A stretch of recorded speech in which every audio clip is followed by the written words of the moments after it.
Well, howdy there, Internet people. It's Bo again. So, today we are going to talk about some questions that somebody sent me. There are still people who are leaning into the idea that Russia is on some next level 4D chess type of stuff.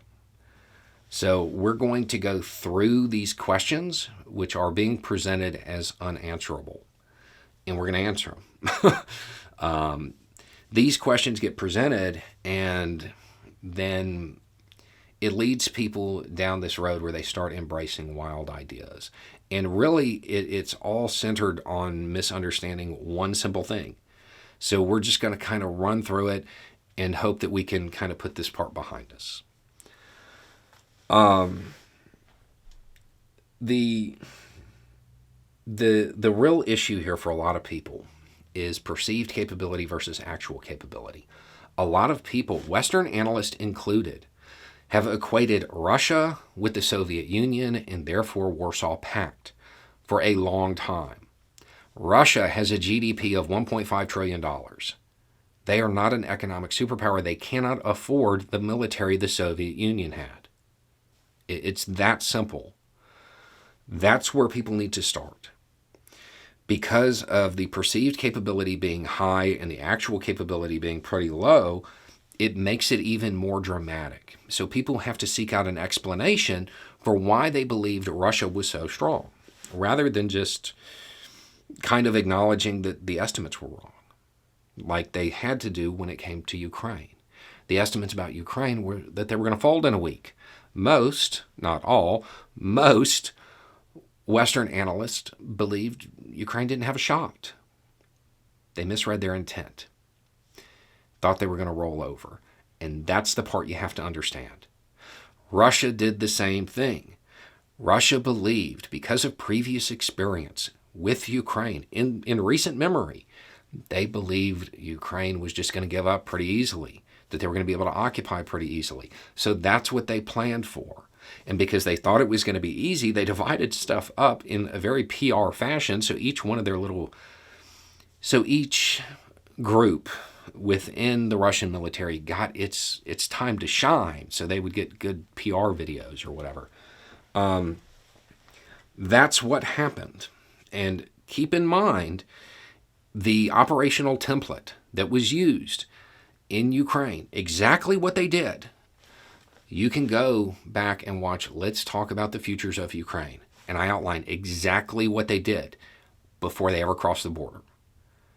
It's not a mystery. It's not some next level strategy. They messed up. Where did it start? At the capital, which is good because this is actually the first question. There are people who still believe the capital was a diversion. It wasn't. Here, this is how we know this.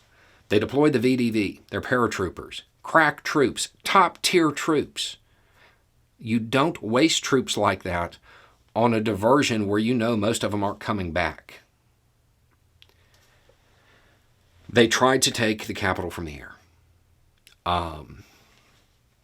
So that's your big sign, is the presence of high-end troops. You don't waste them on diversions like this that are going to have high losses. The next thing people point to is, well, see, it had to be a diversion. That's why they ran out of supplies, because they didn't really care about supplying them. No, that doesn't make any sense. The reality is the exact opposite. They ran out of supplies because they thought they were going to take the capital easily and could resupply there. So they didn't bring a lot. If you were going to stage a diversion and you knew you were going to be out in the field moving around, you would bring more supplies. You would bring more gas. The thing that people are pointing to as evidence of it being a diversion is pretty hard evidence that they intended on taking the capital. The next piece of evidence. A lot of these troops brought their dress uniforms because they thought it would be over. They were coming for the parade. Not something you would bring if you're going to be out in the mud rolling around. Another thing that they brought with them is the police. And this is incredibly strong evidence. If you're going to be doing a military diversion, you don't bring a bunch of cops who don't know how to move. You bring cops if you think you're going to take the capital and you need riot control. That's what they did. It was a legitimate move on the capital, and they failed. It's that simple. Don't look for a hidden strategy where none exists. They tried to take the capital, and they tried to take it in the way that, in that first video, I said I didn't think was likely. I didn't think it was likely because it was pretty much guaranteed to end up the way it did. There's the idea, the next question is, there's the idea that analysts are misreading Russia's grand strategy because Western analysts don't know about combined arms, I guess.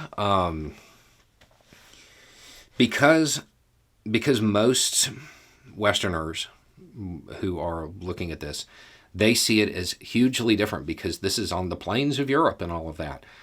They're looking at it and saying, this war is different. Therefore, since it's different than what Western analysts have been dealing with, they don't understand it. No. That's not what's occurring. People are pointing to the tank battles and saying tank battles haven't occurred in a long time. I mean, sure. I mean, not in any widespread way, I guess. The thing is, it isn't the West that is failing to understand what they're doing. Russia is not deploying infantry screens. That's the reason Russia is taking so many losses when it comes to armor. Infantry screens are troops that sit outside. They're outside of the tanks to protect the tanks from things like javelins. This is something that has been common since World War II. This is something that any corporal in the Army or the Marines would know. It's a failure of doctrine on the Russian side of things. That's why they're having so many problems, because they have bad communication and they can't actually achieve the combined part of combined arms. So the next question, why are they letting Zelensky, why are they letting him go? It's bold to assume that Russia has the capability to take him out. Let's be clear, they've tried. They sent in Wagner, it failed. People are looking at Russia and believing that it is comparable to the U.S. in every way. Russia never put any research, any money, any desire into developing total information awareness on a battlefield. That's not a thing that they tried to do, so they don't have those capabilities. It's also worth noting that I don't think the U.S. could do it in 2 months. That's a pretty tall order. This isn't a movie. In real life, tracking down a specific person across combat zones is like really hard. See, bin Laden took 10 years. The idea that it's proof of some grand conspiracy that Russia hasn't been able to do it in a couple months, that's silly. They have tried to do it, and they have failed because they don't have that technology. Russia is a near peer. They are not a peer. They are not the Warsaw Pact. Last one, and at least this one's true. Russia isn't putting their full weight, their full military strength into this invasion. That's true. That's actually happening. But it's not because there's some grand military strategy. It's because they're staying prepared for a NATO counterattack. If they were to put all of their forces into Ukraine and NATO was to respond, NATO would destroy them quickly. Russia cannot stand up to NATO.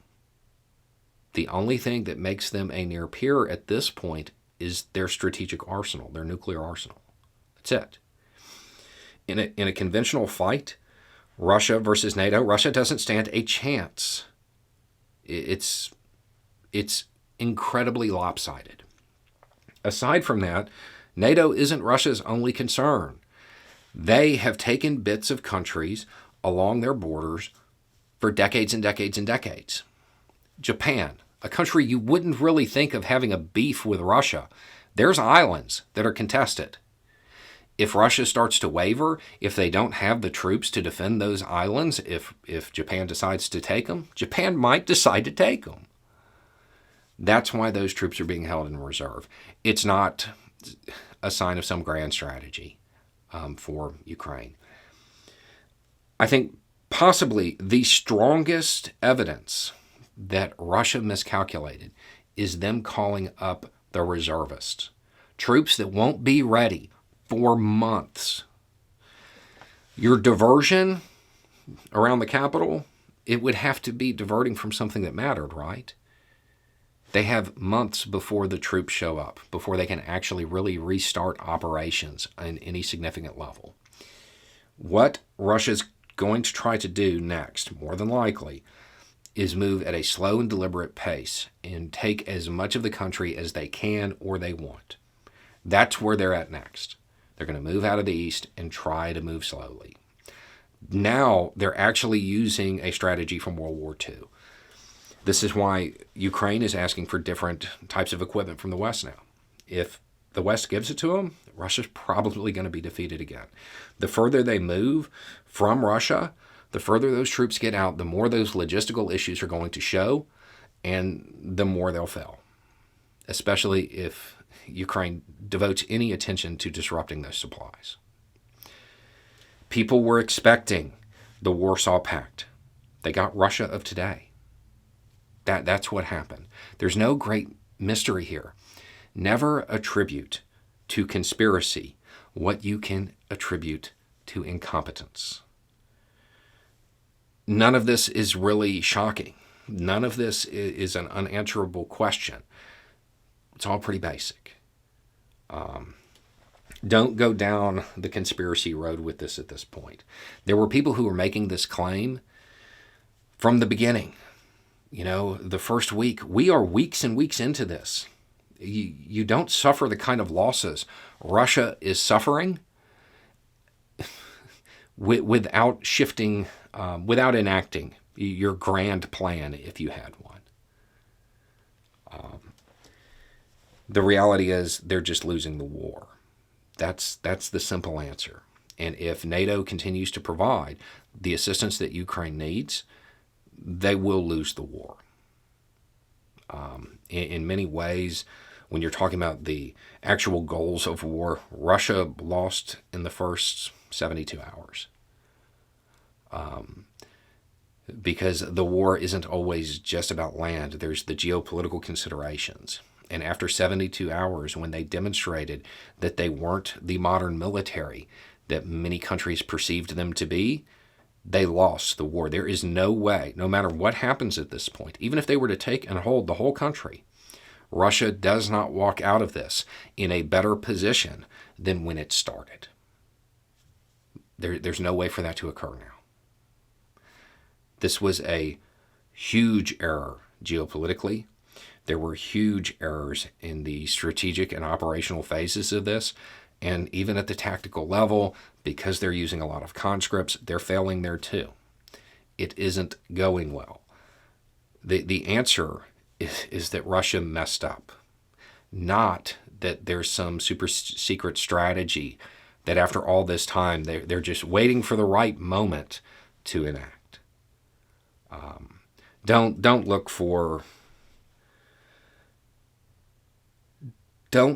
a reason for your initial assumption to be right. The initial assumption was that Russia is the Warsaw Pact, that they have that much power, that they have that capability. They don't. Anything trying to explain away their failures is probably rooted in that. Anyway, it's just a thought. Y'all have a good day.